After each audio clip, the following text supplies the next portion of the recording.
नमस्कार दोस्तों, स्वागत है आपका आपके अपने YouTube चैनल गुरु आज्ञा क्लासेस में। मैं आशुतोष शर्मा एक बार फिर आपके साथ जुड़ा हूं। शिक्षण अभिक्षमता बीएसटीटी पीटीटी के लिए हमारा जो विषय है, जहां से 50 महत्वपूर्ण प्रश्न आप लोगों से पूछे जाते हैं, उनसे संबंधित मॉडल पेपर 2 आज हम हल करने वाले हैं।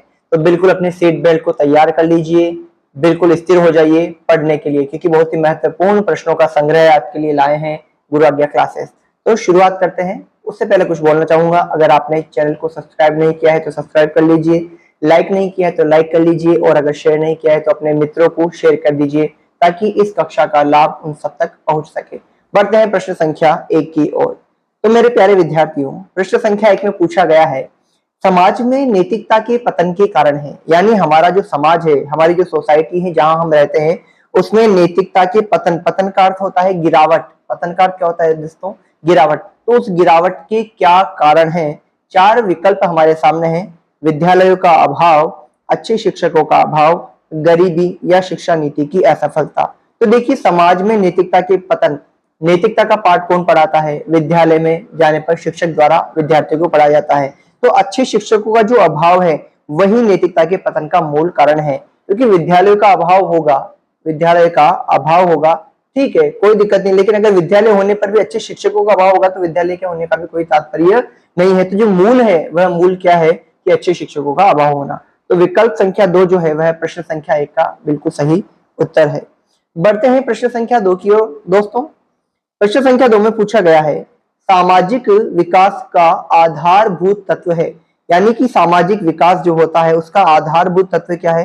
क्या अभिभावक है, समाज है, विद्यालय है या पुस्तकें हैं?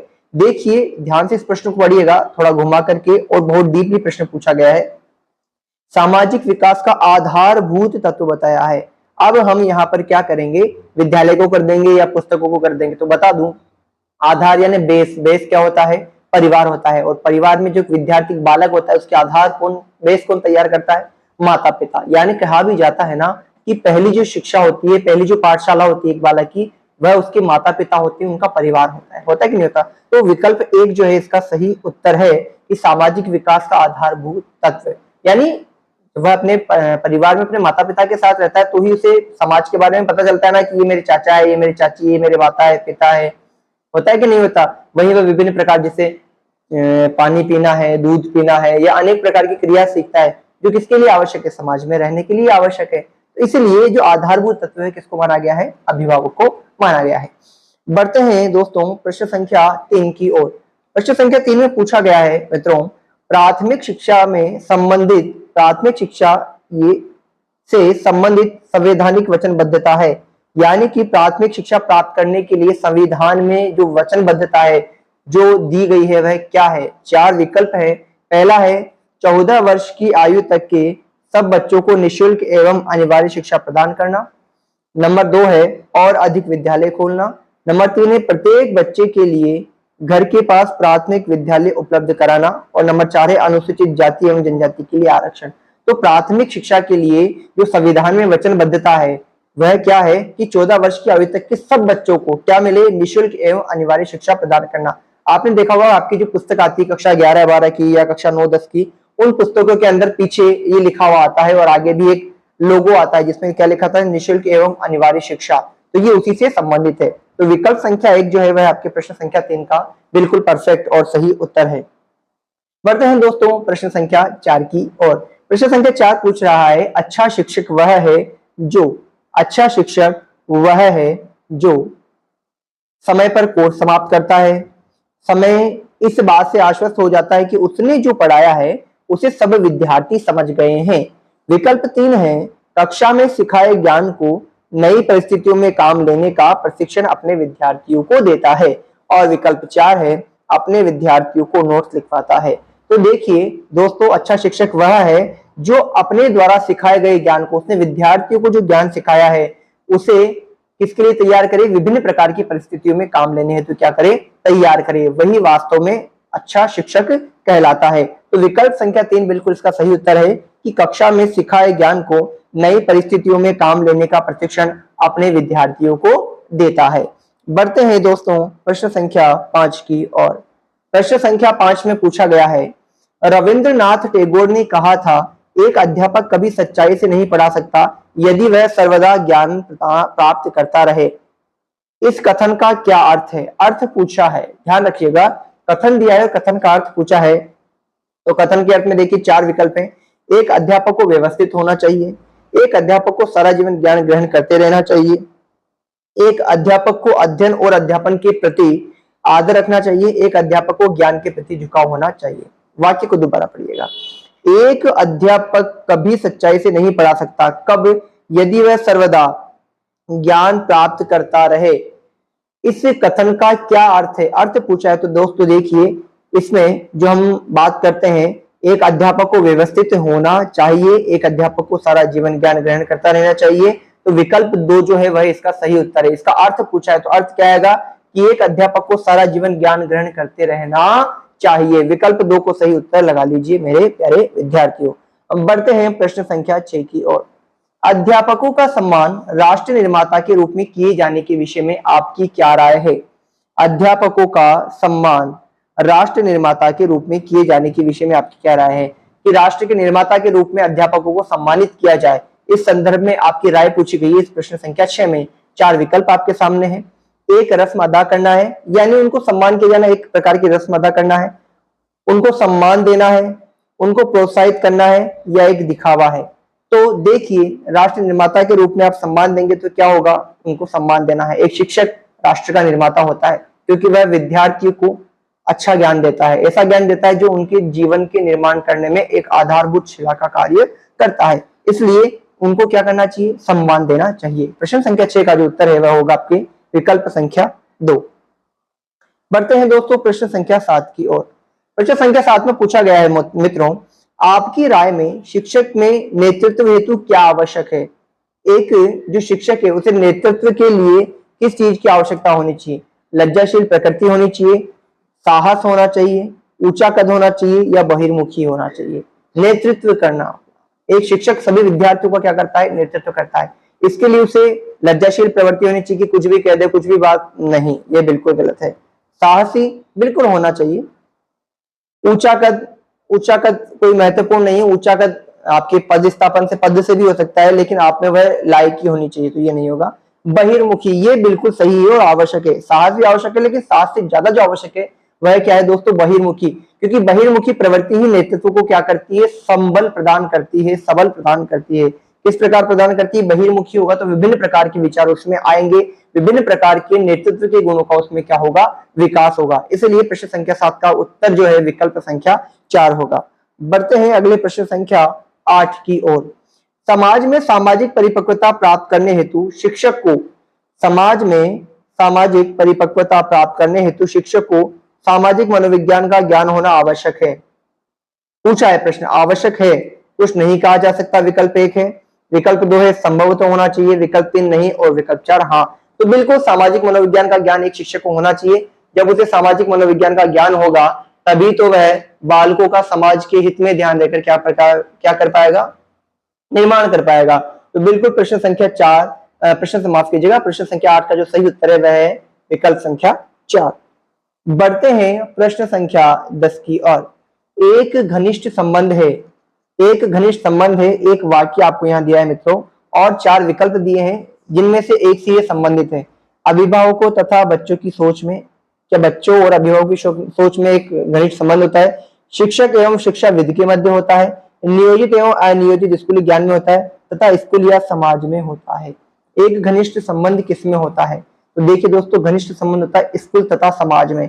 स्कूल के द्वारा ही बालक तैयार होकर समाज में रहने के लिए जाता है। तो जो घनिष्ठ संबंध हुआ किसमें हुआ? स्कूल तथा समाज में होता है। बढ़ते हैं दोस्तों प्रश्न संख्या 10 की। गैर औपचारिक शिक्षा को सामाजिक संस्था द्वारा आयोजित किया जाता है, परिवार समाज धर्म द्वारा दी जाती है, इसका पाठ्यक्रम निश्चित नहीं होता है, या ज्ञान प्राप्ति इसका ध्येय नहीं होता है। यानी गैर औपचारिक जो शिक्षा होती है उसका मूल उद्देश्य क्या होता है? ये किसके द्वारा दी जाती है, क्या कारण होता है? बिल्कुल जो गैर औपचारिक होती है। औपचारिक शिक्षा जो आप विद्यालय में प्राप्त करते हैं वह होती है। गैर औपचारिक जो आप परिवार से, समाज से और जिस भी धर्म को आप मानते हैं उसके द्वारा आप क्या करते हैं? ग्रहण करते हैं, या उनके द्वारा दी जाती है, वह गैर औपचारिक शिक्षा में आती है। तो देखिए विकल्प संख्या 2 इसका सही उत्तर है। बढ़ते हैं प्रश्न संख्या 11 की ओर। तो देखिए दोस्तों, प्रश्न संख्या 11 में क्या पूछा गया है, किसी व्यक्ति को अध्यापक के रूप में सफलता मिलने की संभावनाएं अधिक होगी यदि वह व्यक्ति, किसी व्यक्ति को अध्यापक के रूप में सफलता मिलने की संभावनाएं अधिक होगी यदि वह व्यक्ति, 4 विकल्प है, चारों में से कौन सा विकल्प परफेक्ट बैठता है हम पढ़ रहे हैं। पहला है अध्यापकों के परिवार से संबंध रखता है, व्यक्ति को अध्यापक के रूप में सफलता मिलेगी, संभावनाएं, अगर वह अध्यापक के परिवार से संबंध रखता है तो मिलेगी क्या, नहीं मिलेगी। अध्यापक के में प्रशिक्षण प्राप्त कर चुका है, नैतिक मूल्य और अच्छा चरित्र रखता है। नंबर 4, अपनी अध्ययन सामग्री का उचित रूप से व्यवस्थित कर सकता है और उसे प्रभावशाली ढंग से विद्यार्थियों के समक्ष प्रस्तुत कर सकता है। एक जो अध्यापक होता है उसकी जो सबसे बड़ी जिम्मेदारी होती है वह होती है तो पाठ्य योजना बनाना, पाठ्य सामग्री जो है उसको सुव्यवस्थित ढंग से क्या करना, निर्मित करना, और कक्षा कक्ष में जाने के बाद विद्यार्थियों के सामने उसको सही रूप से क्या करना, प्रस्तुत करना। तो विकल्प संख्या 4 जो है वह बिल्कुल सही उत्तर है कि एक व्यक्ति अध्यापक के रूप में सफलता मिलने की संभावना तभी होगी जब वह क्या करेगा, अपने विषय वस्तु को भली भांति से अच्छे प्रकार से क्या कर पाएगा, प्रस्तुत कर सकेगा। बढ़ते हैं दोस्तों प्रश्न संख्या 12 की ओर। प्रभावकारी अध्यापन निम्न में से किसका एक फलन है? प्रभावकारी अध्यापन निम्न में से किसका एक फलन है? तो देखिए, स्पष्ट तथा तथ्यात्मक संप्रेषण का है, कक्षा में पूर्ण अनुशासन का है, नियमित अध्यापन का है, या विद्यार्थियों द्वारा स्वाध्ययन का है।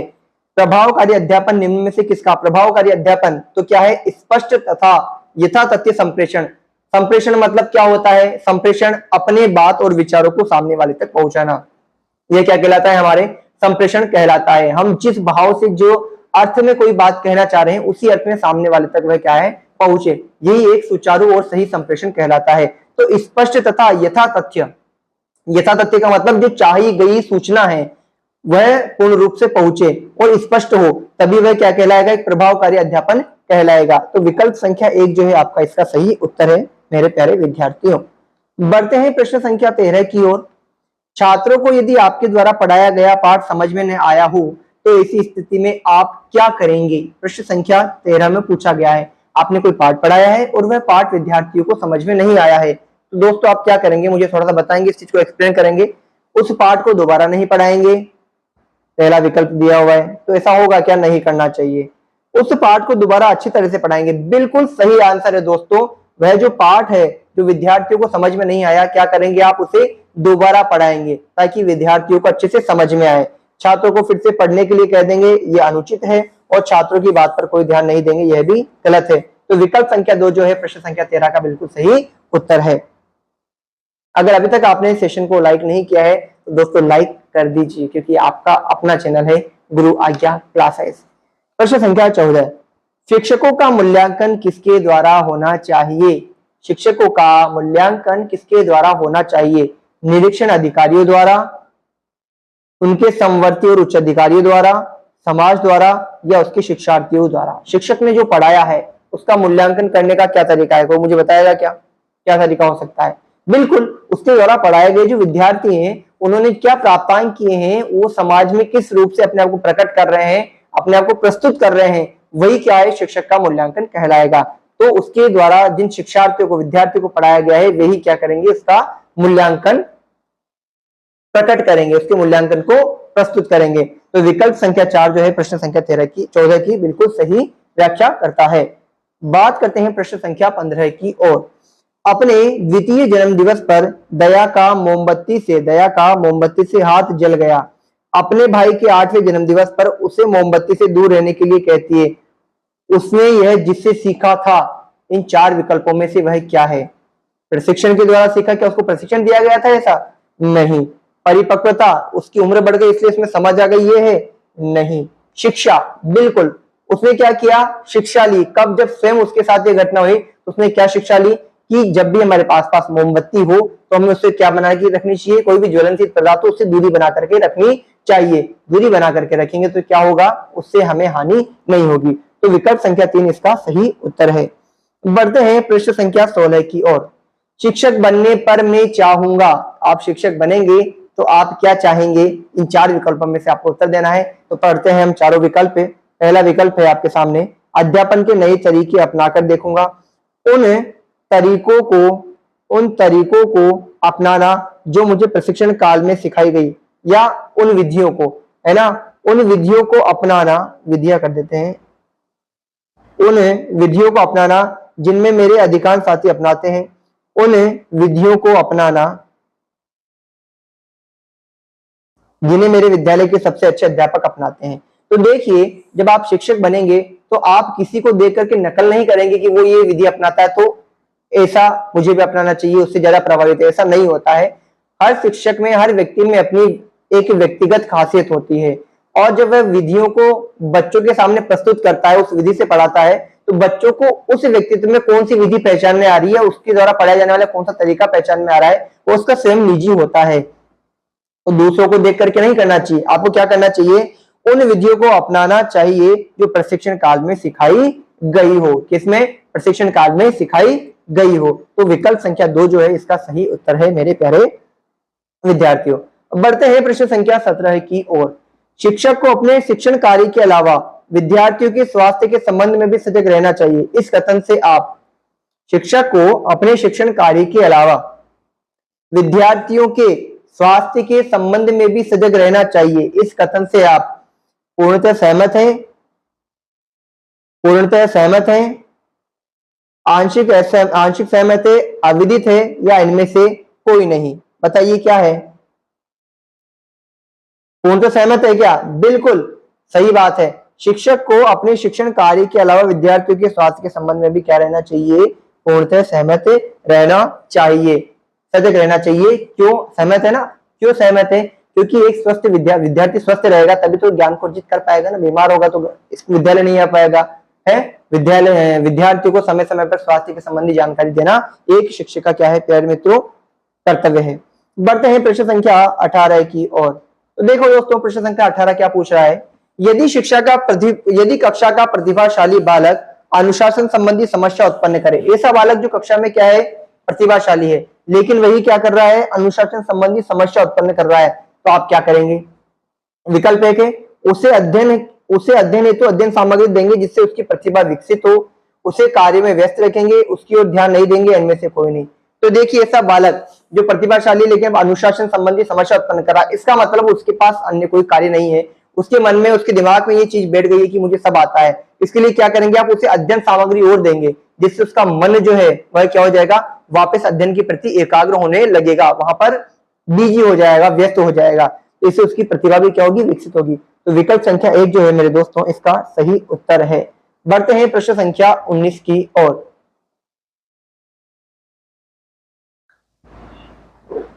दोस्तों, प्रश्न संख्या 19 में पूछा गया है, शिक्षण का पहला चरण क्या होता है?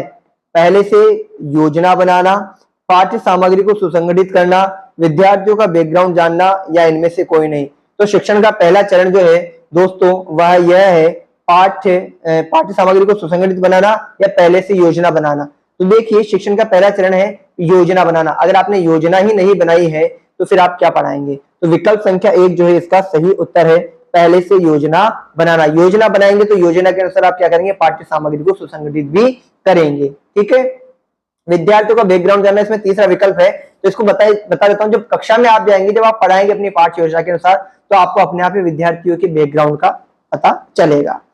बढ़ते हैं प्रश्न संख्या 20 की ओर। प्रश्न संख्या 20 में पूछा गया है दोस्तों, आपके विचार में सरकार द्वारा प्रायोजित पेड़ लगाओ अभियान है। पहला विकल्प किसी काम का नहीं है, विकल्प 2 केवल सुंदरता बढ़ाने के लिए है, विकल्प 3 पैसा कमाने के लिए है, विकल्प 4 आवश्यक है। गर्मी कितनी हो रही है? हो रही है ना गर्मी, सभी जगह बहुत अधिक मात्रा में गर्मी हो रही है। तो इससे आपको पता चलता है कि ये क्या है? कार्य आवश्यक कार्य है। वृक्ष लगाने क्या है? आवश्यक कार्य है। तो सरकार द्वारा ये प्रायोजित जो अभियान है पेड़ लगाओ, ये क्या है? बिल्कुल आवश्यक है। विकल्प संख्या 4 क्या है? इसका सही उत्तर है। बढ़ते हैं प्रश्न संख्या 21 की ओर। दोस्तों, आपने एक शिक्षक बनना क्यों तय किया? गया आप बीएसटीसी पीटीटी कर रहे हैं, एंट्रेंस एग्जाम देने वाले हैं, इसके पीछे का क्या कारण है? किस कारण से आप ये एग्जाम देना चाह रहे हैं? क्यों शिक्षक बनना चाह रहे हैं? 4 विकल्प हैं, विकल्प का उत्तर दीजिएगा दोस्तों। पहला, ट्यूशन करके बहुत धन कमाना चाहते हैं। ट्यूशन करके बहुत धन कमाना चाहते हैं। मैं स्वयं अपने बच्चों को पढ़ाए, आप मतलब अपने बच्चों को पढ़ा लिए इसलिए शिक्षण कार्य अत्यधिक पसंद है या मेरे को अन्य नौकरी नहीं कर पा सकता। तो देखिए आपको शिक्षण अभिरुचि जो आपके विषय है इसमें एक चीज का ध्यान रखना है आपको, जहां शिक्षक के बारे में बात आ जाए, जहां यह बात आ जाए कि शिक्षा और शिक्षक का महत्व ज्यादा है, उस बात पे क्या करना है, टिक लगाना है। वाया नहीं करना कि नहीं मैं अन्य कोई नौकरी नहीं करना चाहता, वो आपके मन में हो सकता है, ठीक है ना, लेकिन आपको क्या करना पड़ेगा, शिक्षण कार्य मुझे अत्यधिक पसंद है करना चाहिए। और एक शिक्षक का कर्तव्य है कि उसे शिक्षण का कार्य प्रसन्नता से करना चाहिए, अत्यधिक पसंद होना चाहिए। क्यों पसंद होना चाहिए दोस्तों? क्योंकि वो उसका कर्म है। क्या है? कर्म। और कर्म के प्रति अगर आपकी निष्ठा होगी तो आप उसमें क्या करेंगे, 100% सफलता प्राप्त करेंगे। बढ़ते हैं प्रश्न संख्या 22 की ओर। नेतृत्व एक विशेष प्रक्रिया का नाम है जिसके लिए दो सर्वोत्तम शब्द हो सकते हैं। नेतृत्व एक विशेष प्रक्रिया है जिसके लिए दो सर्वोत्तम शब्द हो सकते हैं। पहला विकल्प है प्रभुत्व या गुलामी, दूसरा है प्रभुत्व और व्यवस्था, प्रभुत्व और निगरानी, प्रभुत्व और अधीनता। तो देखिए नेतृत्व का है, प्रभुत्व तो होगा ही, लेकिन उस प्रभुत्वता में क्या होगी, व्यवस्था होगी। क्या होगी दोस्तों? व्यवस्था होगी। तो विकल्प संख्या 2 जो है वह प्रश्न संख्या 22 का बिल्कुल सही और परफेक्ट उत्तर है। बढ़ते हैं दोस्तों प्रश्न संख्या 23 की ओर। प्राप्त संकेतों को व्यक्तिगत अर्थ से जोड़ने की प्रक्रिया कहलाती है। प्राप्त संकेतों को व्यक्तिगत अर्थ से जोड़ने की प्रक्रिया कहलाती है उन्मूलन, संचार, सुसाध्यक और खुलासा। प्राप्त संकेतों को व्यक्तिगत अर्थ से जोड़ने की प्रक्रिया क्या कहलाती है? क्या उन्मूलन कहलाएगी, क्या संचार कहलाएगी, सुसाध्यक कहलाएगी या खुलासा कहलाएगी?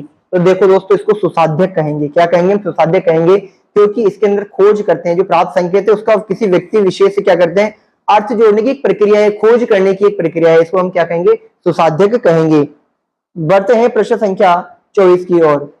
दोपहर में भोजन की व्यवस्था आवश्यक है क्योंकि 4 विकल्प हैं। विद्यार्थी दोपहर में सुस्त व थक जाते हैं, विद्यार्थी बीच बीच में बार बार खाना पसंद करते हैं, विद्यार्थी भूखे हो जाते हैं, या विद्यार्थियों के लिए पौष्टिक पदार्थों की व्यवस्था की जा सकती है। बताइए क्या होगा? दोपहर के भोजन की व्यवस्था क्यों की जाती है? ताकि विद्यार्थियों को पौष्टिक भोजन मिल सके। सरकारी विद्यालय में की जाती है क्योंकि सरकारी जो विद्यालय होते हैं उसमें अधिकांश बच्चे ऐसे पढ़ते हैं जिनकी पारिवारिक स्थिति क्या नहीं रहती, सही नहीं रहती, और उन्हें पौष्टिक आहार घर पर नहीं मिल पाता, इसलिए सरकार के द्वारा उन्हें पौष्टिक आहार मिले, इसलिए दोपहर के भोजन की क्या की जाती है, व्यवस्था की जाती है। तो प्रश्न संख्या 24 का विकल्प संख्या 4 जो है दोस्तों क्या है, बिल्कुल सही उत्तर है। बढ़ते हैं प्रश्न संख्या 25 की ओर। प्रश्न संख्या 25 की ओर। प्रश्न संख्या 25 में क्या पूछा गया है दोस्तों? निम्न में से अध्यापक अभिभावक मीटिंग के बारे में उपयुक्त कथन है। पीटीएम जिसको बोलते हैं, पेरेंट्स टीचर मीटिंग, अध्यापक और अभिभावक मीटिंग के बारे में उपयुक्त क्या कथन है? 4 है प्रगति पत्र इन मीटिंग में दिया जाता है जिसे डाक द्वारा भी भेजा जा सकता है, गलत है। यह केवल समय की बर्बादी है, बिल्कुल अनुचित है। यह केवल औपचारिकता मात्र है, यह भी गलत है। अध्यापक और अभिभावक बालकों की उपलब्धियों एवं कमियों की चर्चा करते हैं, बिल्कुल।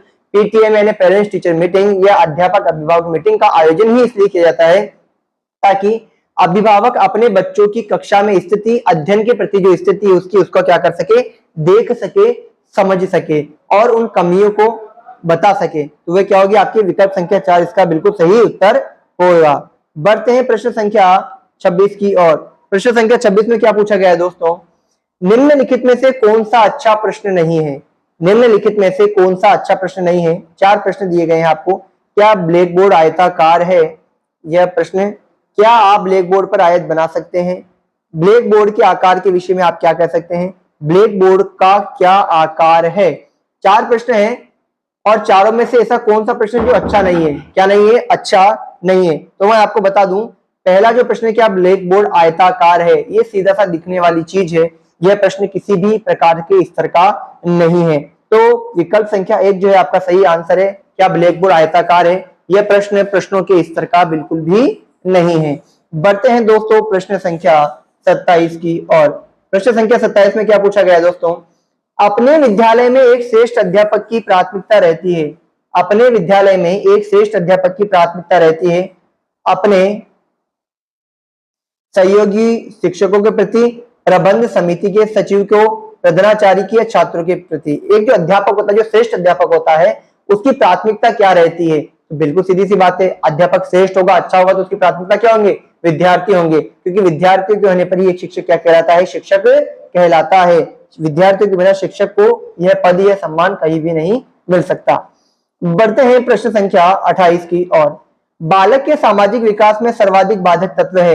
एक बालक का जो सामाजिक विकास है उसमें सर्वाधिक बाधक तत्व के बारे में पूछा है दोस्तों। क्या वह परिवार है, क्या वह पालन पोषण की विधि है, क्या एक तंत्रीय वातावरण है, या मानसिक विकास है। तो सर्वाधिक बाधक जो है विद्यालय का एक तंत्रीय वातावरण है। एक तंत्रीय का वातावरण का मतलब होता है एक ही प्रकार से सब कुछ चल रहा है, वहां ये नहीं देखा जा रहा है, ये नहीं पता चला कि बच्चा कितना सीख रहा है, उसकी जो उपलब्धता है शिक्षा के प्रति, विषयों के प्रति, वह कितनी बड़ी है या कमी है, बस जो चल रहा है एक ही ढर्रे पर चल रहा है। तो यह सामाजिक विकास में सर्वाधिक बाधक तत्व है। विकल्प संख्या 3 प्रश्न संख्या 28 का सही उत्तर है। बढ़ते हैं प्रश्न संख्या 29 की ओर। सह शिक्षा का प्रमुख लाभ है। अगर अभी तक आपने राधे राधे नहीं लिखा है तो राधे राधे कमेंट बॉक्स में लिख दीजिए, लिखा कहिए और बोला कीजिए, बहुत अच्छा लगता है राधे राधे। बढ़ते हैं प्रश्न संख्या 29 की ओर। सह शिक्षा का प्रमुख लाभ है, यानी कि कोएड जिसको बोलते हैं ना, बालक और बालिकाओं को एक ही कक्षा में पढ़ाना। ठीक है, तो इस सह शिक्षा का क्या प्रमुख लाभ है? बालिकाओं की हीन भावनाओं पर अंकुश लग जाता है, एक दूसरे को समझने का अवसर मिलता है, बालिका विद्यालय खोलने की आवश्यकता नहीं होती, या शिक्षक पर व्यय कम होता है। तो देखिए दोस्तों, पहला है बालिकाओं की हीन भावनाओं पर अंकुश लगता है, तो इसमें हीन भावना जैसी कोई बात नहीं होती। विकल्प 2 जो है वह है कि बालक और बालिकाओं को एक दूसरे का समझने का क्या मिलता है? अवसर मिलता है। क्या मिलता है? एक दूसरे को समझने का अवसर मिलता है, ताकि उनके एक दूसरे के प्रति, यानी कह सकते हैं बालक की बालिकाओं के प्रति या बालकों की बालिकाओं के प्रति जो वृत्ति होती है, जो असमझ होती है, वह क्या होती है? दूर होती है, समझने का अवसर मिलता है। बात करते हैं प्रश्न संख्या 30 की ओर। कुसमायोजित बालक, कुसमायोजित बालक 4 विकल्प हैं। पूर्ण स्वस्थ होता है, पढ़ने में तीव्र होता है, तनाव युक्त होता है, या प्रसन्नचित्त होता है। तो कुसमायोजित, कु का अर्थ होता है बुरा, यानी जिसका समायोजन अच्छी तरह से नहीं हो रखा है, वह बालक क्या कहेगा? विकल्प संख्या 3 इसका उत्तर है कि तनाव युक्त होगा। उसके मन में क्या होगी? विभिन्न प्रकार के विचार होंगे, तनाव होंगे, जो क्या करेंगे? उसको कुसमायोजित करने में लगे रहेंगे। बढ़ते हैं प्रश्न संख्या 31 की ओर। एक नवनियुक्त शिक्षक को कक्षा में, एक नवनियुक्त शिक्षक को कक्षा में अपेक्षित सफलता प्राप्त करने के लिए क्या क्या उपाय करने चाहिए? एक ऐसा शिक्षक जिसने अभी अभी विद्यालय में ज्वाइन किया है और उसे सफलता प्राप्त करनी है, तो उसे क्या करना पड़ेगा? कठोर अनुशासनात्मक कार्यवाही करनी पड़ेगी। क्या? विद्यार्थियों से पूर्व ज्ञान तथा प्रत्याशाओं का आदान प्रदान, अपने ज्ञान का रोब गांठना, या अन्य शिक्षकों के विषय में जानकारी प्राप्त करना। तो विद्यार्थियों से सबसे पहले उनकी पूर्व ज्ञान के बारे में जानकारी करेगा, उनके बारे में पूछेगा और प्रत्याशाओं का आदान प्रदान करेगा। बच्चों से पूछेगा आप क्या जानना चाहते हो, क्या पढ़ना चाहते हो, है ना, क्या बनना चाहते हो, और फिर बताएगा कि मैं आपकी यहाँ पर इस प्रकार से सहायता कर सकता हूं। तो विकल्प संख्या 2 जो है वह प्रश्न संख्या 31 का बिल्कुल सटीक उत्तर बैठता है। बढ़ते हैं दोस्तों प्रश्न संख्या 32 की ओर। प्रश्न संख्या 32 पूछ रहा है दोस्तों, प्रारंभिक शिक्षा व्यवस्था में बच्चे विद्यालयों से विरत हो जाते हैं क्योंकि, क्या कारण है? पहला, शिक्षकों की संख्या अधिक होती है, दूसरा, विद्यालय में शिक्षक प्रेरित नहीं कर पाते, तीसरा, उनकी आर्थिक परिस्थिति एवं दशाएं अनुकूल नहीं होती, और नंबर 4 है शिक्षक उनकी हाजिरी लेने में कठोरता नहीं बरतते। तो देखो, प्रारंभिक शिक्षा व्यवस्था में बच्चे विद्यालय से विरत हो जाते हैं, क्या कारण है इसका? शिक्षकों की संख्या अधिक होना है क्या? क्या विद्यालय में शिक्षक प्रेरित नहीं कर पाते, या उनकी आर्थिक परिस्थिति एवं अन्य दशाएं अनुकूल नहीं होती, या शिक्षक? तो देखो, विद्यालय में शिक्षक प्रेरित नहीं कर पाते, विकल्प 2 होगा, क्योंकि आर्थिक परिस्थिति सही है या नहीं है। ठीक है, अगर विद्यालय को शिक्षक प्रेरित करेगा ना दोस्तों, तो किसी भी स्थिति परिस्थिति हो उसमें सकारात्मकता, पॉजिटिविटी आएगी विद्यार्थी में, और वह पढ़ने के लिए क्या होगा? तैयार होगा। क्या होगा दोस्तों? पढ़ने के लिए पूर्ण रूप से तैयार होगा। बढ़ते हैं अगले प्रश्न संख्या 33 की ओर। निम्नलिखित में से कौन सा व्यवहार भावनात्मक बाधा को प्रदर्शित नहीं करता है?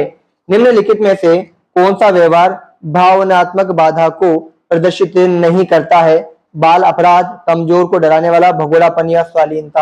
यानी एक भावनात्मक बाधा, भावनात्मक रूप से जो बाधा है, तो बाल अपराध, कमजोर को डराने वाला और भगोड़ापन, ये तीनों तो क्या है दोस्तों? भावनात्मक बाधा उत्पन्न करते हैं। क्या करते हैं? भावनात्मक बाधा उत्पन्न करते हैं, बाधा उत्पन्न करते हैं। लेकिन स्वालीनता यानी स्वयं में ही लीन होना, स्वयं के अंतर ही अंतर रहना, अंतर्मुखी होना, यह भावनात्मक बाधा को क्या करता है? प्रदर्शित नहीं करता, इस प्रश्न के अनुसार। विकल्प संख्या 4। प्रश्न संख्या 34 की ओर बढ़ते हैं दोस्तों। प्रश्न संख्या 34 में कहा गया है, उच्च कक्षाओं में सीखने की जिस विधि का प्रयोग कम किया जाता है, किया तो जाता है लेकिन बहुत कम मात्रा में, कौन सी है? पूर्ण विधि, सामूहिक विधि, सहसंबंध विधि या खेल विधि? तो देखो दोस्तों, खेल विधि जो है वह प्राथमिक और उच्च प्राथमिक, कौन सी? प्राथमिक और उच्च प्राथमिक कक्षाओं तक ही काम में ली जाती है। प्राथमिक और उच्च प्राथमिक कक्षाओं तक ही क्या ली जाती है? काम में ली जाती है। इससे उच्च कक्षाओं में खेल संबंधी विधि, खेल विधि उसका प्रयोग नहीं किया जाता है। हम बढ़ते हैं प्रश्न संख्या 35 की ओर। दोस्तों प्रश्न संख्या 35 क्या कह रहा है, ध्यान से देखिएगा। सीखने के आकलन का आधार है, सीखने के आकलन का आधार है, यानी कि सीखा आपने, अब उसका आकलन किस आधार पर किया जाए वह क्या है, यह पूछा गया है प्रश्न संख्या 35 में। तो स्मरण करो, क्या सीखा उसको बार बार याद करो। व्यवहारिक परिवर्तन, बिल्कुल सही है।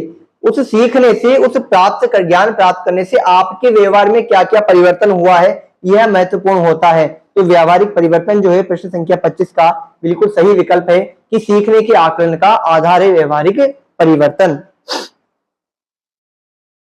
बढ़ते हैं प्रश्न संख्या 36 की ओर। तुम्हारा एक विद्यार्थी गंदे वस्त्र पहनकर आता है, तुम क्या करेंगे? तो क्या करेंगे? तो क्या करेंगे? आपका एक विद्यार्थी है, वह गंदे वस्त्र पहन करके आता है, तो क्या करेंगे?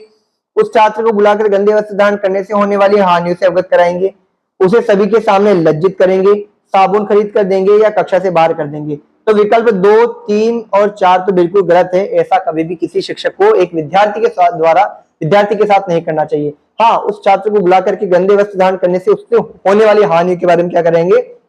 बताएंगे, जानकारी करेंगे कि बेटा ऐसा पहनने से इस प्रकार तुम बीमारियों से ग्रसित हो सकते हो, है ना, जो भी चीजें बतानी हुए बताएंगे। तो विकल्प संख्या 1 जो है इसका बच्चों सही उत्तर है। बढ़ते हैं प्रश्न संख्या 37 की ओर।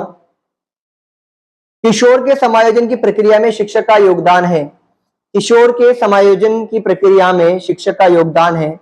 समस्या का समाधान न करना, आकांक्षा का उचित स्तर तय करना, मूलभूत आवश्यकता की पूर्ति न करना, कमजोरी की ओर ध्यान न देना। तो किशोर के समायोजन की प्रक्रिया में, यानी किशोर अवस्था में जो समायोजन की प्रक्रिया होती है उसमें आकांक्षा का उचित स्तर तय करना, यह एक शिक्षक का योगदान होता है एक किशोर के प्रति या एक विद्यार्थी के प्रति। यानी कि आकांक्षा का उचित स्तर तय करना, यह नहीं, उसे पता होना चाहिए कि उसकी जो इच्छा है, उसका जो लक्ष्य है, वह एक स्तर का होना चाहिए जिस स्तर को प्राप्त कर सके। तो शिक्षक ही क्या होता है कि उसे उस स्तर तक उचित स्तर तय करता है कि नहीं बेटा तुम इस स्तर पर आकर के अपना आकलन करो, तैयारी करो।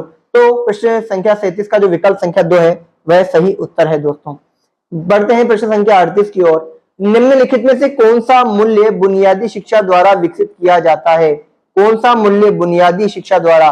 प्रतिस्पर्धा का, संपन्नता का, श्रम के प्रति सम्मान का या राष्ट्रवाद का? तो देखिए, बुनियादी शिक्षा में जो है वह विकल्प संख्या 3 जो है बिल्कुल सही उत्तर है, श्रम के प्रति सम्मान। आपका जो कर्म है, आपका जो कर्म है उसके प्रति आपका जो सम्मान है, वही मूल्य बुनियादी शिक्षा द्वारा विकसित किया जा सकता है। तो विकल्प संख्या 3 जो है प्रश्न संख्या 38 का सही उत्तर है। बढ़ते हैं प्रश्न संख्या 39 की ओर दोस्तों।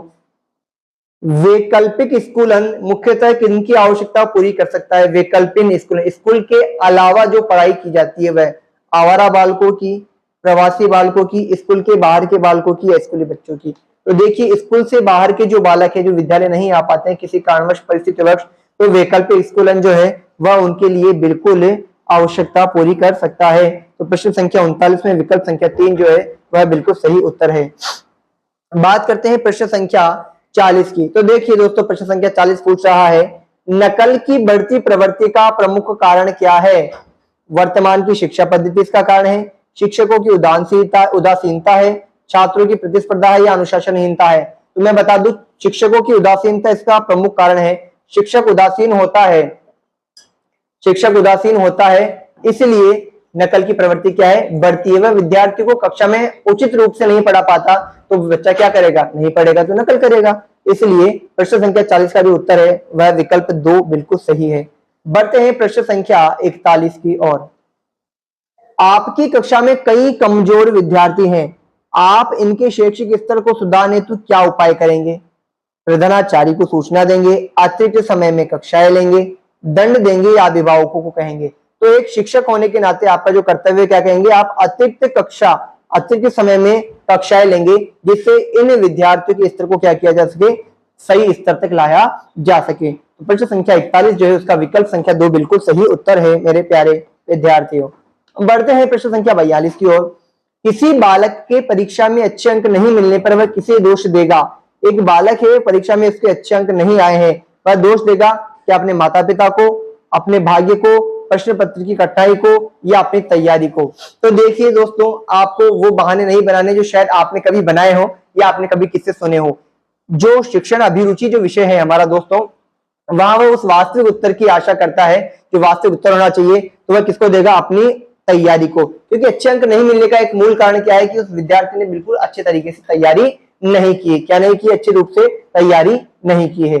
तो बढ़ते हैं प्रश्न संख्या 43 की ओर।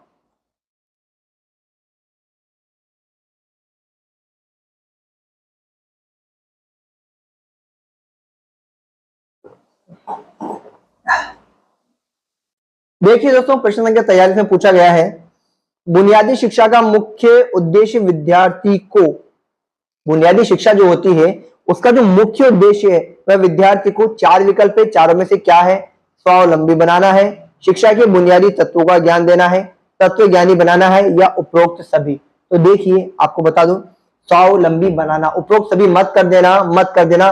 तत्व ज्ञानी आध्यात्म से रिलेटेड हो गया है ना? किससे रिलेटेड हो गया? आध्यात्म से रिलेटेड हो गया है। तो मैं आपको बता दूं, स्वावलंबी बनाना क्या है? बुनियादी शिक्षा का मुख्य उद्देश्य विद्यार्थी को स्वावलंबी बनाना है। विकल्प संख्या 1 इसका बिल्कुल सही उत्तर है। बढ़ते हैं प्रश्न संख्या 44 की ओर।